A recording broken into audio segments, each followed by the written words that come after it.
In the studio today, we have a young black male. We live in a country where being a man is demonized. We live in a country where we go with hashtags, man is trash. And also, we were told that for you to be able to tell the future of a country, you have to look at how it treats the defenseless and how it looks after animals, the women, and of course the kids.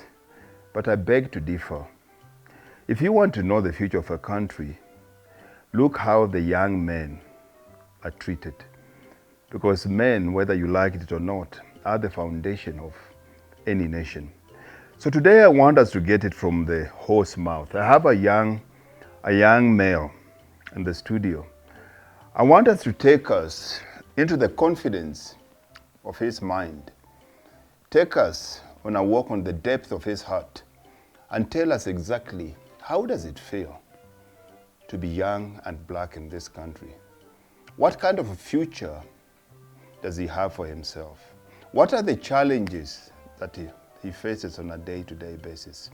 Because we have a lot of people writing about the young man's challenges, but we rarely get the young men themselves to talk for themselves, tell us where they are and how we can help it.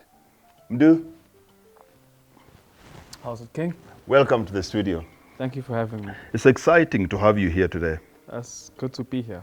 How was your day? My day was lovely. Was productive. Had a productive day.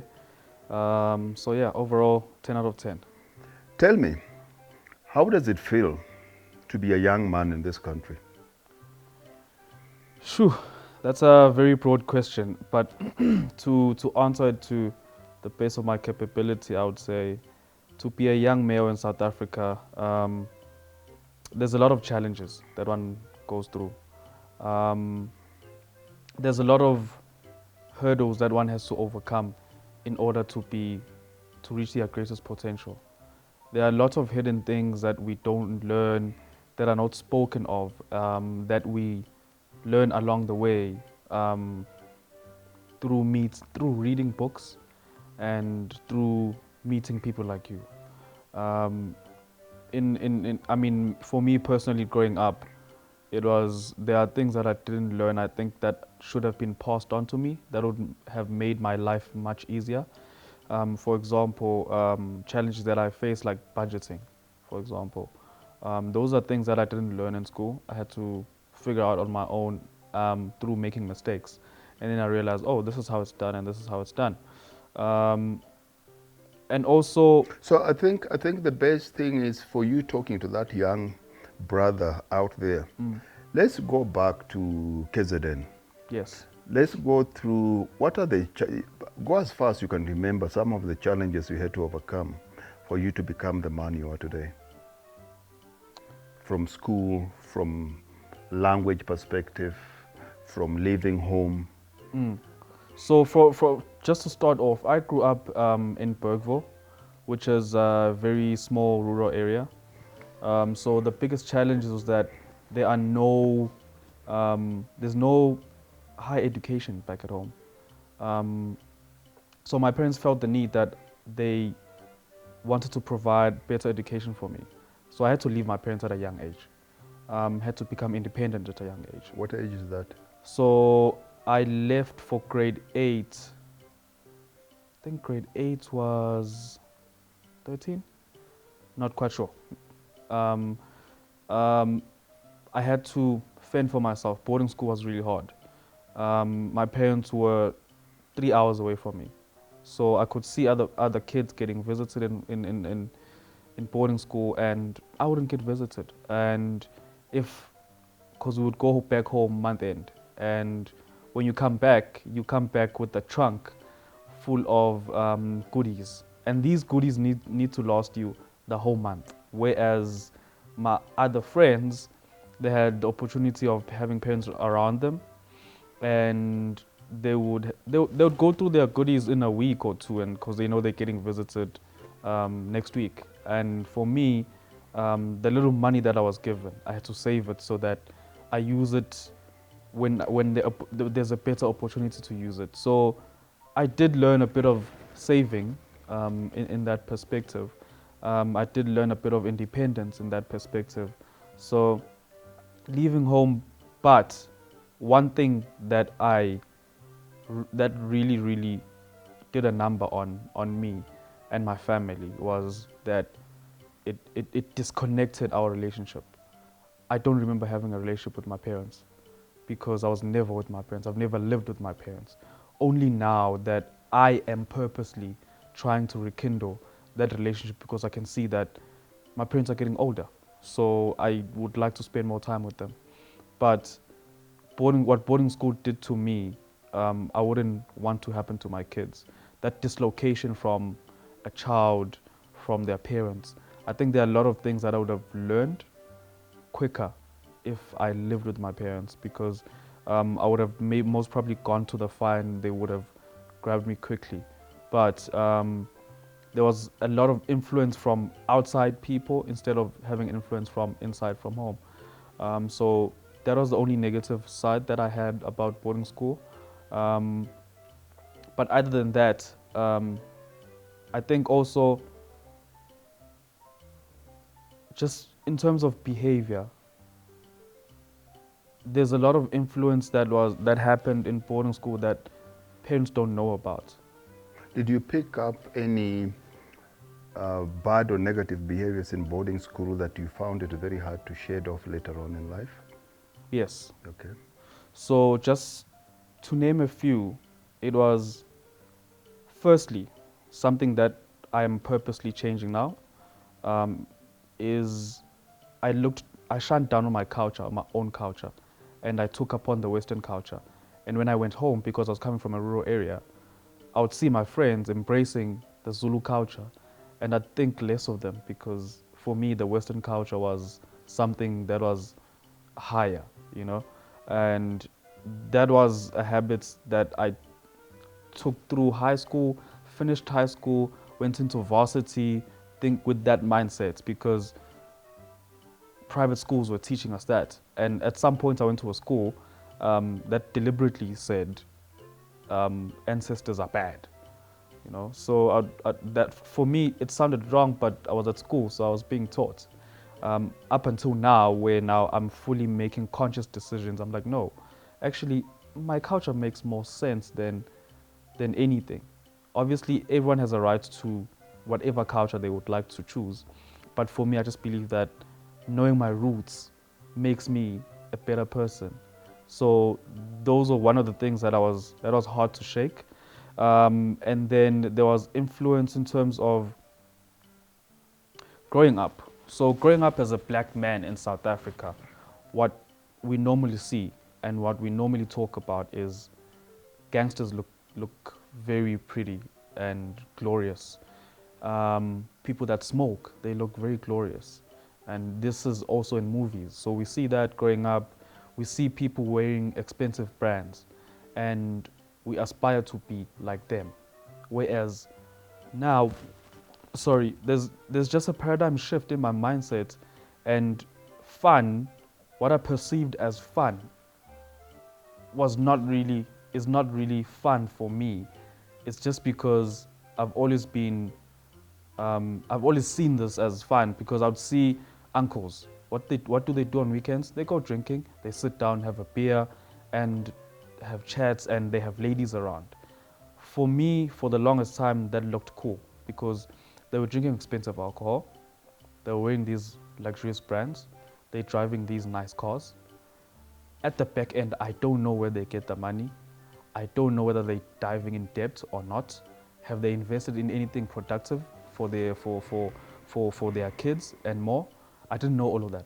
Up until now, where now everything is opening that, oh, actually, I could invest in this, and when I'm 40 years old, I can live a better life. You see that what you're saying there is, because that's where most of us as black men fall into that trap. Mm-hmm. We're the only people that have what we call fun, doing things that are detrimental to our own well-being, our own welfare. It's only black people that have fun. It's only us that have fun smoking. Yeah. It's only us that have fun drinking. It's only us that have fun getting into debt. So whatever, so it makes us, we have to take a step back, think about it and ask who defines fun for us? Because it means whoever defines it for us is the one that benefits. When you get into debt to buy a high-end car, who's benefiting? Is it you? Or is it the car manufacturer or the car dealership ownership? Those are the things that we have to do. So when you say that, I'm just supporting your point to say there is, we have to define what fun is for us. Because traditionally, fun was for people to sit around a campfire and talk about things, about culture, about indoctrinating the young men to become better men, about aunties, mothers, and the older sisters teaching the young girls how to be women. But we've changed that completely. Our fun is going to clubs, driving on the highway, and hanging out in the malls. 100%, Steve. And that, I think that was the biggest hurdle to get over. Because from high school, you'd be considered cool if you are drinking and smoking, and you have the best ladies. So that was considered cool. And one took that and into varsity, and attention was cool. To a point that at some point my first year, I failed almost every module because I was coming from a boys-only school, and then I landed up in varsity. I have all this freedom and time now in my hands. My friends are driving cars, and I'm in a different world where. You've never seen so many naked women. Exactly. And getting so much attention. So for me, that just took me out of focus, and one just spiraled out of control. Luckily, I had parents that are very supportive. So when results came out and I failed everything except one module, they were very supportive, surprisingly. They were very supportive. So the guilt hit me that your parents are very supportive. What are you doing with your life? What is this? You know, that's when one started changing actions, started looking at friends. But again, that habit was really hard to kill. It's only now, where now one is like, no man, fun can be going fishing, actually. Fun can be Cooking, going to the gym. Fun can be spending time with my family. Now for me, fun is about creating memories, something that I can't take away. Whereas going to a club is fun, yes, but it's instant what's the word? Gratification. Yeah. It's here now, tomorrow. You look at all these pictures that you took with people you don't know, and there's no value in it. Whereas if I invest in this relationship, there's a lot of value that I'll get from this relationship moving forward. And also my kids can gain value from this relationship. So now, it's only now where one is honestly intentional about friendships, intentional about how I move, intentional about how I spend my time. And I think these are habits that have not been passed on from anywhere. But you see, as a word of caution, one thing that I'll ask you not to do is not to relax thinking that you're over them. Because your age, the biggest problem with your age, or the biggest enemy, is exposure. And your age right now, you are exposed to more naked women bodies than any man has ever been exposed to in his life. And a man has been created where automatically if you see a naked woman body, your body responds to it. So your mind, because of technology, you're so filled, you can see up to easy 100 naked women in a day. Now what do you do with that? Now that leaves with two scenarios. Either you have to go out there and engage in reckless sex, or you have to end up beating your own meat. Now, you have to get it in your head There is a reason why sex was a very spiritual, uh, close-knit, culturally. Men did just not go around having sex. And especially your leaders, people only had sex in a certain environment, in a certain context. And sex was never used for fun. Sex was traditionally used for procreation. I don't remember my father. I don't think my father slept with my mother because of love. Slept with my mother because he wanted to have kids. Now, that's a trap. Most of you as young people, you have to watch. You'll get into it. Think of it like this, Mdu. If you have unprotected sex, what will happen? What are the two scenarios? First scenario is getting the lady pregnant. Second scenario is I can contract any virus out there that's there. And your age now, some of the virus you contract, you cannot get rid of it. Yeah, correct. You're with it for life. And if a woman is going to be pregnant, do you think she's going, at the end of 9 months, she'll give you a flat screen TV? No. What do you think will come out? Well, depending on the relationship, but it's definitely a baby to start off with. So the thing is, are you ready to take it? Because that's another life. It's not something that you're not having a relationship with a girl for that 1 or 2 minutes. And now this is something you tied in for the rest of your life. And we forget how that ties you. When you have, or you bring a child in this world, I don't mean that you have to be financially ready, but you have to have some ideas, some prior planning on how this child is going to be taken care of. Because one of the biggest problems with most of us as black men is where you are now and where I am, we have to become martyrs. We have to become martyrs. We have to become financial martyrs. We have to be the curse breakers. You have to decide that there's nobody that is going to come out of your loins that will ever go through what you went through. And if that's one of the commitments that you make to yourself and you want to live up to it, then it means you have to be very careful who you sleep with. You come from a royal family. Just being a Zulu, you're a royal man. And if you come from a royal family, you're either a prince or you're a king. Do you think a king just sleeps with anyone? No, definitely not. Do you think a king just dumps his blood everywhere? No. No. A king with a crown does not sleep with a clown.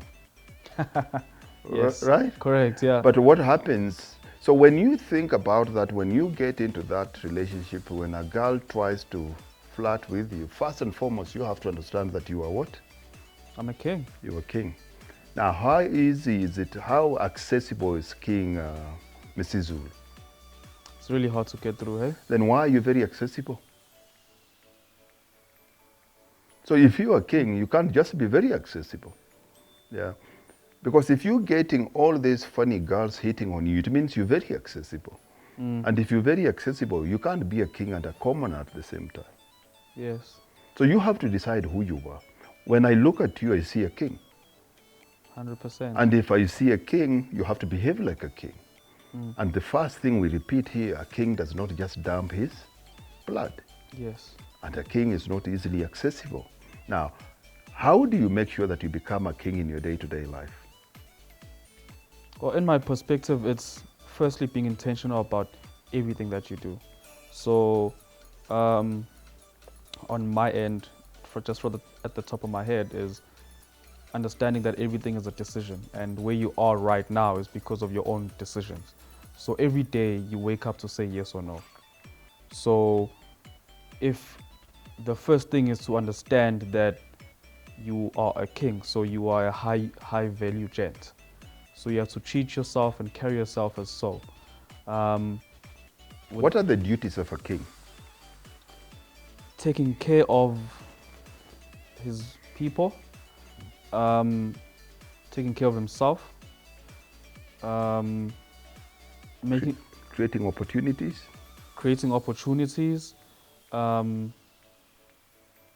building the right infrastructure for his people. That's what I can think of for now. and amassing wealth. so that he can provide for his people. Of course, yes. Now, what do you need to do now to become a king? I need to create wealth. So what do you need to do? Now remember, wealth is a byproduct of, you're not wealthy because you are king. So I need to invest in myself. And what do you need to do?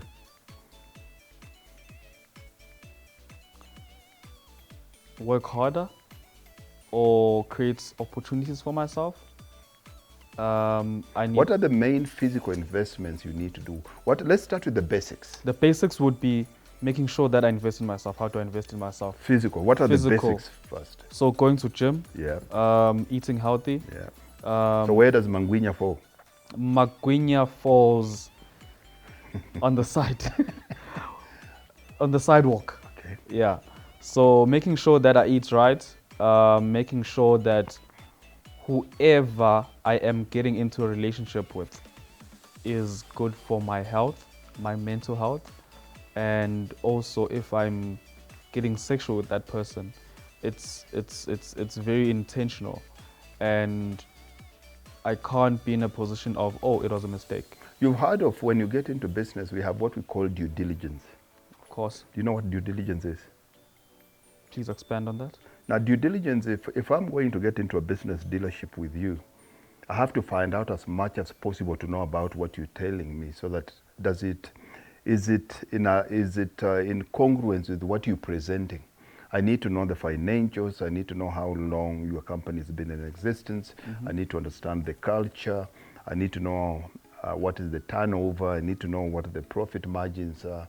I need to know how long do people stay in that company. Those are all things that make that company 100%. before I can get into a deal with you. Yeah. Now, also for you, before you as a king, if you're going to get into a relationship with a queen, you need to do a due diligence. Yeah. No, due diligence doesn't mean snooping around in somebody's phone. What are the things you need to find out? Or from the top of my head, what I can think of is her background. Why is that important? Because it's basically how I look at relationships is I'm a different individual, she's a different individual, and we are very much influenced by our background. So how I grew up has a huge influence on who I am now and how I think and my values. So I need to make sure that her family's values align with who I am trying to be in the future, because that's what empowers her and that's what she looks up to. 100%. So let's look at it from a traditional point of view. Before you get married to a woman, you had to go through, I always call it phases. Now, the first thing that you have to look at, as you say there, it's very important to find out where the woman comes from. Yeah. You can't really expect to have sweet fruits if the roots are bitter. So it's very, very important. It's very, very important. If I can bite the root, if the root is sweet, automatically the fruit is going to be sweet. Of course. You don't marry a woman. You marry her whole family. Yeah. There is always somebody in that family that she listens to. Your job is to find out who's that person and why. Right? Okay. Yeah. Because if she listens to her aunt and her aunt has been divorced 4 times, Yeah. what do you think is going to happen? It's coming. It's coming. It's coming. Yeah. So it's important. I'm the 5th one. You're the 5th one. Yeah. So it's important for you to make sure that you understand the family. It's important for you to go there and see the relationship between the mother and the father. If the mother is divorced, then you have to understand your role in her eyes is totally different from a family where father and mother are together. If the mother is very dominant in that relationship, then you have to expect, that's what she will expect to do between you and her. You have to be ready for those things. If you go in one of these families and the whole family just, everybody, when they're having dinner, it looks like a 3rd world war, then that's what you expect that is going to come where? In your house. But most of us, unfortunately, we always look at the woman aesthetically. You know, she's got the things that make a man, you know, a woman's body doesn't say anything about a woman's intellect. 100%, A yeah. woman's body tells a man a lot if a woman is fertile or not. And that's why most of us will always fall for that. And you see Hollywood will always cast those kind of women in our movies. A nice tight bum, you know, small waist, big breast, all those things. It doesn't say about the woman's intellect. So you can't fall in love with those things and expect to have a beautiful life in the end if you didn't do that. So number one is family, as you've said. The second thing that I need you to do at your age is you have to understand the woman's attitude. Some people just have so-called, excuse my French, a shit attitude. You don't expect a woman with a shit attitude to be a happy woman. Yeah. You come home and you say, "Hi honey, how was your day?" And she tells you, F off. It's got nothing to do with you. She's had a bad day, She's but just had a bad day, but she's taking it out on you. So it's Yeah. very important for you to know. A negative person will always have negative actions and negative outcomes. And that will eventually affect who? me It on. will affect you. The third thing that you have to look for in a woman is compatibility. How compatible are you? Do you share the same faith? Do you share the same culture? Do you share the same belief? Do you share the same physical needs? You want to go to gym and she wants to go to a pub. Do you share the same financial goals and plans? Or is it one of these, she believes that you have to deposit and she withdraws? Phew. The compatibility is very important, because if you're not compatible, and one of the key things is where most of us fail as men is we forget one, spirituality. If you don't share the same faith with a woman, chances are, what are you going to name your child? Does she look down on your culture? You want to call your child your grandmother's and she says that is a demon. What do you think with compatibility? Compatibility is very important. And then E is for experiences. What kind of experience has this woman had? It's very much important to know a woman's background. I'm not saying Snoopy, but if a woman has been divorced 3 times, I want to know, and I want to know why. Yeah. Very If questionable. if a woman has got 3 kids with 3 different men, I need to know why. If a woman has been married 3 times and all her husbands died, I need to know why. And I also need to know when did they die and what were they doing, because why? I don't want to be husband number 4 that is dead, right? Exactly. Now, all those things, most of us always are too afraid as men that if you question a woman, you're going to lose her. And the last one is skill set. What are skills? A relationship, a marriage is a business. Exactly, yeah. What is, and I'm not talking about proficient skills, I'm not talking about university skills. It could be as easy as she's a good nurturer of your kids. It could be as easy as she's good when you had a big fighting day outside in the world, she's a place where you can rest your head. It can be as easy as she's a good cook. What are skills? And that's why the word acronym FACES comes in. Family, attitude, compatibility, experiences, and skill set. So those are very important things for the young people, most of you, and most of us, even older men, don't do that. And we keep on making the same mistake over and over, falling into the same relationship with just different women. What challenges do you face now as a young man in terms of getting into relationships? It's basically mentally the only thing that has been in one's mind is going for physical looks instead of going for that rich mental health and identifying that, no, I'll have peace of mind here, you know. And it's as boys, when we sitting together, we're always discussing beautiful women, you know. Yo, this one, badass. What? The one that talks to your loins. Exactly. you know. So those are the biggest challenges that one faces, and then I think the biggest challenge is when you decide to branch out and say, this is actually not for me, and then most of your peers are taking this route where they're not loyal. One, all of them are going for looks, and then you want to stay, you want to hang out with them, but it's hard because they talking about this thing, but you mentally can see that, but guys, this is where I'll have peace of mind in the future.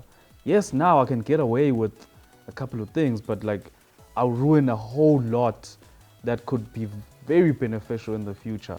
You know, that is the biggest challenge. That what do I do? Do I still hang out with these guys? But how do I find peers that are my age that are going this route? You know, that's So you struggle with your friendships. definitely. I mean, look at nature. Look out there. You see a tree. A tree's got leaves, it's got branches, it's got a stem, and it's got roots. The most beautiful part of any tree is the leaves. The leaves. But the tree does not sit there and complain about the leaves when it comes to winter and they fall off. A tree knows very well, as much as the leaves are the most beautiful part of it, they're seasonal. Then the next part there is the branch. Now branches come in different sizes, different strength. If you watch monkeys climbing a tree, you'll find a monkey doesn't just jump from one branch to the next. The monkey will always test the strength of the branch. If the branch holds, then it will swing the other arm and it will hold. If it doesn't hold, it won't. It will stay where it is, or it will jump and go onto another branch. And then of course, there's always the roots that you don't see. But leaves, branches, and the roots, which is the most important part of that tree? The roots. The roots. But the roots doesn't talk to the tree all the time. So in your journey of life, you're on a bus. And on this bus, you have to understand some of your most colorful friends are leaves. And when it's season for them to exit that bus, because it's winter, don't hold it against them. Neither don't take it too hard on yourself. It's the right time for them to do what? You enjoy the beauty that they brought into your life and they let go. Branches, you have some friends that are stronger than others. And the weak friends, you can listen to them, but you don't take it to heart because you know it will get you into trouble. But the most important one are the roots. You don't see them, but you always count on them 100%. So along your path of life, your friends will come in those two categories. So don't hold on to a leaf when it's winter. And if you're going through that patch where you find you and the people's values are not aligned, don't try to force a leaf to become a branch. Don't try to force a leaf to become a root. Who's going to suffer? Oh, I am. Yeah. Another challenge is, this is not a challenge for me, but this is just a general challenge because as we're talking about young males, I found that there's just too many options. And for me, that's kind of why relationships don't work out. I just viewed it like that. That maybe this is why relationships are not working out, because people don't lack the tolerance now. Because if I get into an argument with my partner, I can just go to, I've got more than 10 people on my inbox that have been trying to get my attention, but I have not been giving the attention because I am focused on the relationship. But now I just had an argument with my partner, so let me give this lady a bit of attention so that I feel better. So those are the challenges that us as young people are facing right now, and we don't see this. Or some of the peers that I speak to, they don't realize that having a lot of options is detrimental to what you're trying to build. And whenever I say this, it's like, "Hey, bro, come on," you know. They brush it away. And another thing is the biggest challenge right now is that there's this big fight of on social media they call it indoda must. So a man must, you know. You should always have the means to provide. You know, there's debates on should the male pay for a date, should the man do 1, 2, and 3, but in most cases now, when let's say you're going out for a date, because as a male you're trying to get the right woman on your side, right? So you go out on a date, you take her out on a date, only to find that she was just hungry and she had no best interest.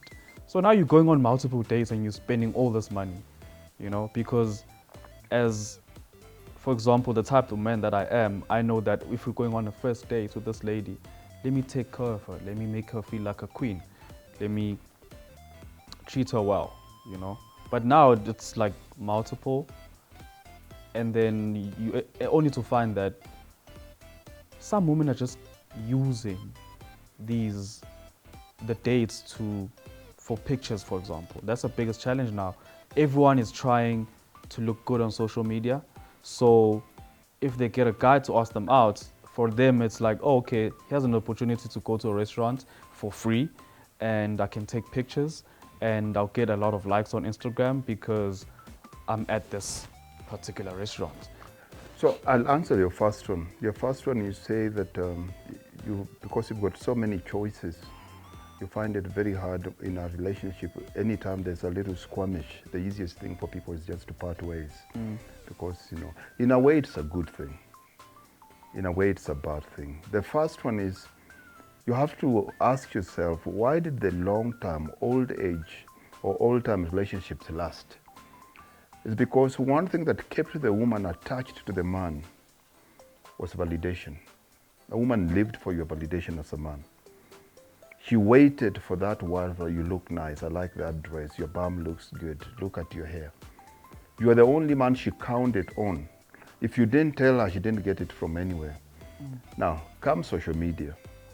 How many likes does she get? Yo, some get 50 million. How many shares does she get? But we're forgetting it still does the same thing from a biological point of view where it's still releasing dopamine. She's still getting the same hit, like you telling her that you look hot. Now, yours doesn't really mean anything. It doesn't. So we have to understand that women want to be loved, men want to be respected. Now, a woman, love in most cases is words. Women fall in love with words. Men, we fall in love with eyes. You know, you look at her and you say, I want to bang that thing. Right? Yeah. Because of the physicality. But when she opens your mouth, you realize, oh God, Oh no. please take me away. Right? Yeah. Now, you have to know now you are competing, big time. You're competing with another million guys trying to hit on your chick. You're not the only one. When you make her angry, she picks her phone, she goes on Instagram, she posts her nails, and the guys say, you look so sweet. So she's not missing you there. You have to provide something more than that.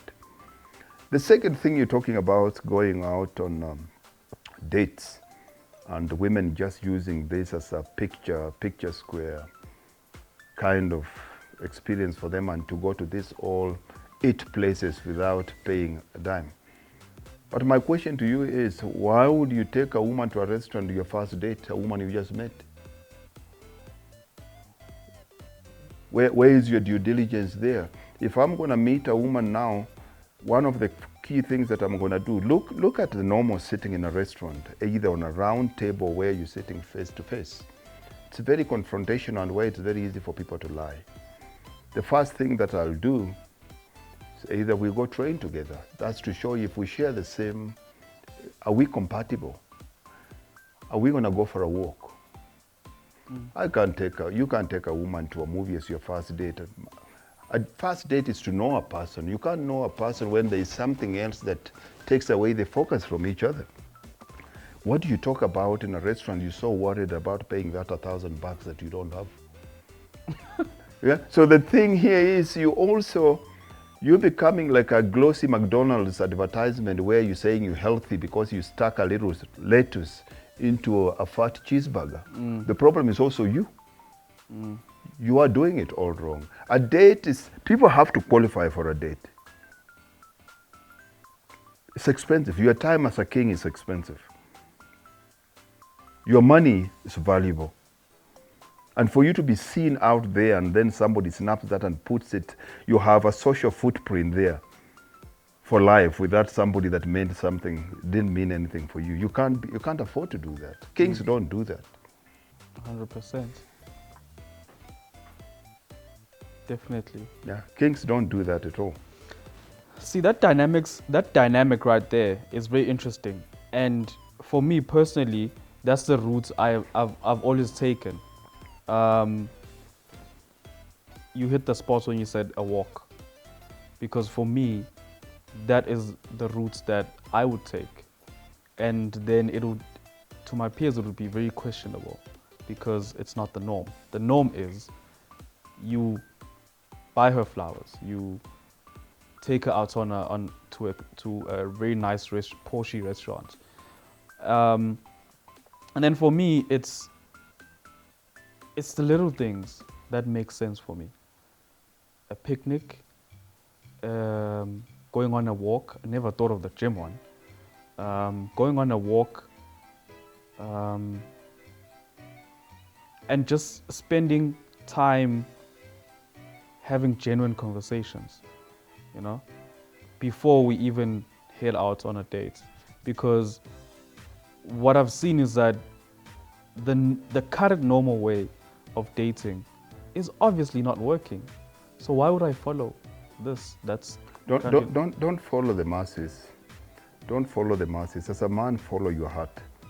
You're not the kind of a guy that you want to go out there and take advantage of sisters. That's not your intention. But as much as you're a nice guy, but I also beseech you not to be naive. Don't be robbed with your eyes half closed. Yeah. If you're going, your time and your money and your proposal is very valuable, and you have to value it. If you keep on taking every woman you meet to dinner, soon you'll be known all over the restaurants in Joburg as a guy that is a hit and miss guy. Yeah. Is that what you want? No. No, you don't. No, you don't. Now, from a professional point of view, what kind of challenges do you face as a young man? From a professional point of view,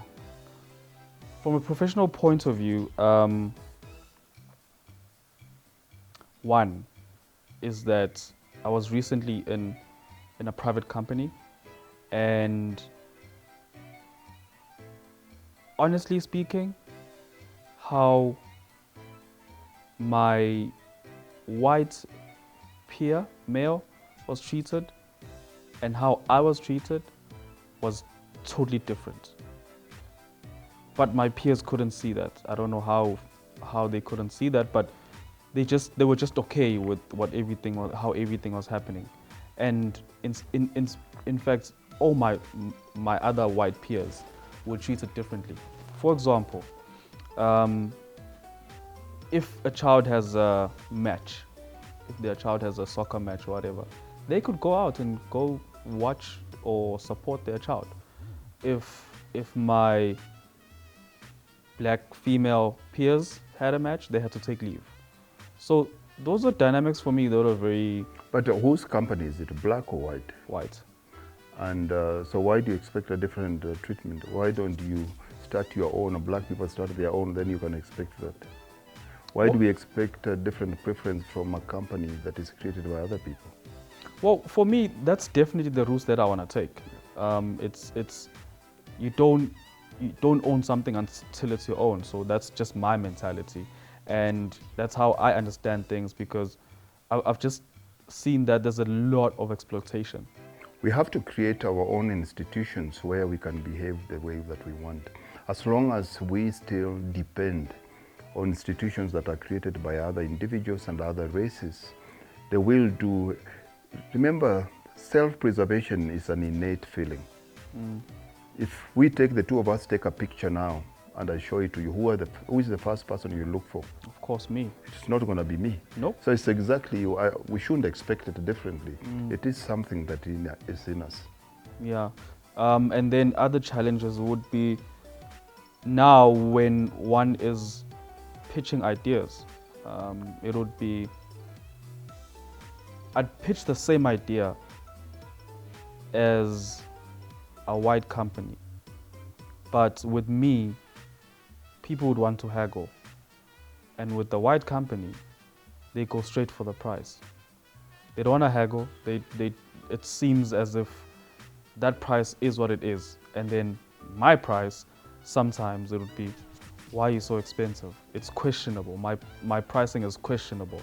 As if I didn't sit down and look at the figures and give out the accurate figure.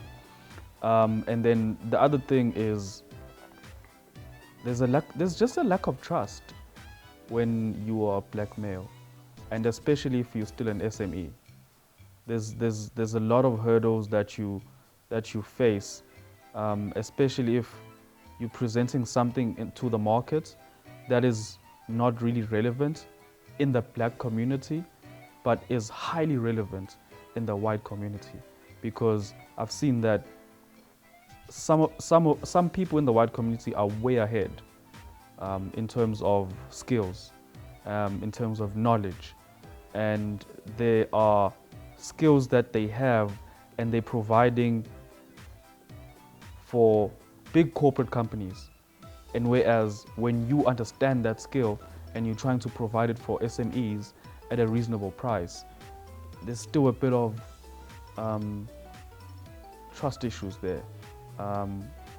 No matter how you try to present it, phrase it, and you try and paint the picture, another difference is that when you go to a white company, they totally understand and buy into your idea. And I don't know where this is all going wrong, because the white community understands this and they buy into it. So it's not my pitch that's wrong. So there's a lot of questions there. You've heard it from young Du here.